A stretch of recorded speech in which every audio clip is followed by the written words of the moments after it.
কলকাতা পৌরসভার ১০৮ নম্বর ward councillor Sushant ঘোষের হামলার ঘটনায় ফিরহাদ হাকিমের মন্তব্য, কলকাতা ইউপির কালচার চলতে দেব না। মুখ্যমন্ত্রী বারবার বলা সত্ত্বেও এত অস্ত্র কোথা থেকে আসছে?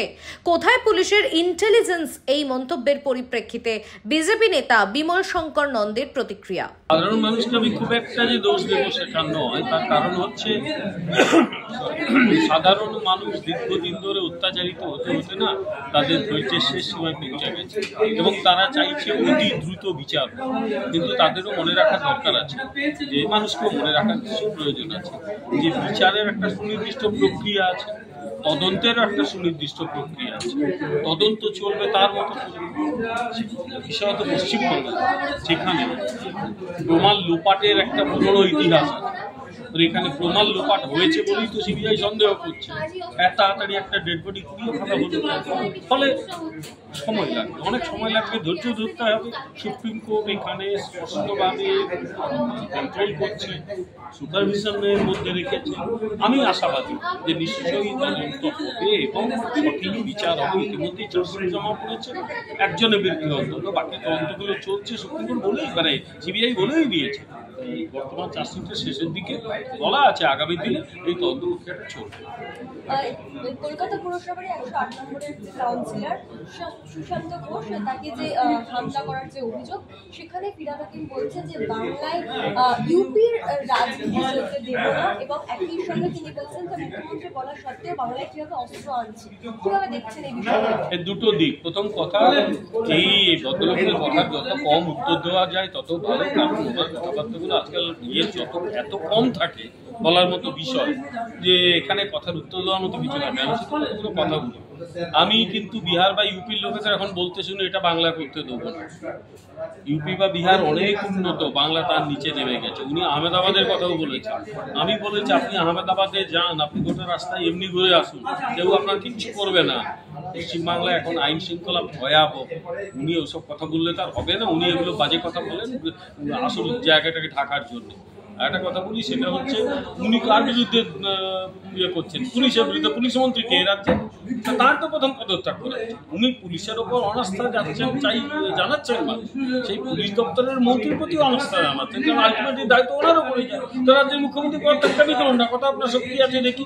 ওইসব মন রাখার কথা বলে চটকদারি কথা অনেক শুনেছি, ওসব বাজে কথাবার্তার কোনো অর্থ হয় না। ঝাঁসির হাসপাতালে যে অগ্নিকাণ্ড হয়েছে, সেখানে কুণাল ঘোষ একটি টুইট করে উনি বলেছেন উত্তরপ্রদেশে যে অর্থাৎ যে নবজাত দর্শনের মৃত্যু হয়েছে, সেইখানে স্বাস্থ্য পরিকাঠামোর বেহাল থাকার অভিযোগ। এই মুহূর্তে দাবি করবেন না, কে কি করবে সেটা ওর কথাই চলবে না। ওই লোকটিকে বেশি গুরুত্ব দিলে তার গুরুত্ব, ওর কোনো গুরুত্ব নেই, ওর তো ফালতু কথাবার্তা বলে। রাজ্যে একাধিক দুর্নীতি, কয়লা দুর্নীতি, গরু পাচার, বর্তমানে ট্যাব কেলেঙ্কারি, যেখানে কিনা বিকাশ ভবন এই সমস্ত বিষয়টা পর্যালোচনা হয় এবং সেখান থেকেই দুর্নীতির অভিযোগ উঠছে। কি বলবেন? একাধিক দুর্নীতি, এই কথায় আমার আপত্তি আছে। চারিদিকেই দুর্নীতি। একাধিক মানে ২-৪টে দুর্নীতি হলে আমরা বলি একাধিক দুর্নীতি। এখানে যেখানে হাত দিচ্ছে সেখানেই দুর্নীতি। ওই মিটার ছিল না, মিটার স্ট্রাকচার আমরা বলতাম যা ৬০০ না, এখানে যেখানে হাত দিয়ে সেখানেই দুর্নীতি হয়েছে। বলে দুর্নীতি চলছে তো দুর্নীতিই চলছে। তা দুর্নীতিগ্রস্ত ব্যবস্থায় আর কি হবে? এরা সরকার চালাতে পারেনি, সেখানে কিছুই জানে না, সরকার চালাতে পারছে না, ফলে যা হবার তাই হয়েছে।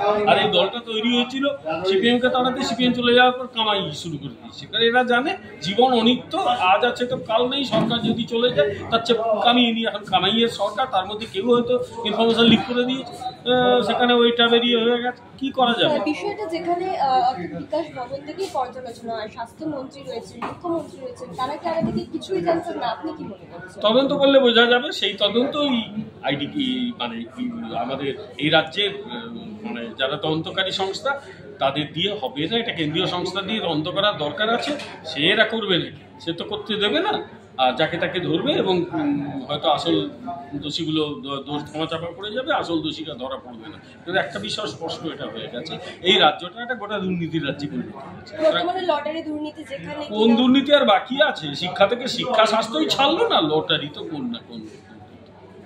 রাজ্যের শাসক দলের একাধিক মুখপাত্র কুণাল ঘোষ থেকে শুরু করে মদন মিত্র তারা বিরোধীদের শক্তপোক্ত মনে করছেন না আসন্ন নির্বাচন যে অর্থাৎ যে বিধানসভা নির্বাচন আসছে 26শে বিধানসভা নির্বাচন তারা বিরোধীদের শক্তপোক্ত বলে মনে করছেন না, কি বলবেন? ওরা কি মনে করলো তাতে বিরোধীদের বিরোধী মানে এখন বিজেপি আর কোথায় আছে, সিপিএম আর কোথায় আছে, কংগ্রেস আর কোথায় আছে, ওদের রাস্তাঘাটে পাওয়া যায়নি, সব উঠে উঠে গেছে। মূল লড়াইটা বিজেপি করবে এবং বিজেপি এই সরকারকে এই দলটাকে উৎখাত করবেই। তারপর বুঝতে পারবে যে শক্তকে নরমকে বুঝে যাবে।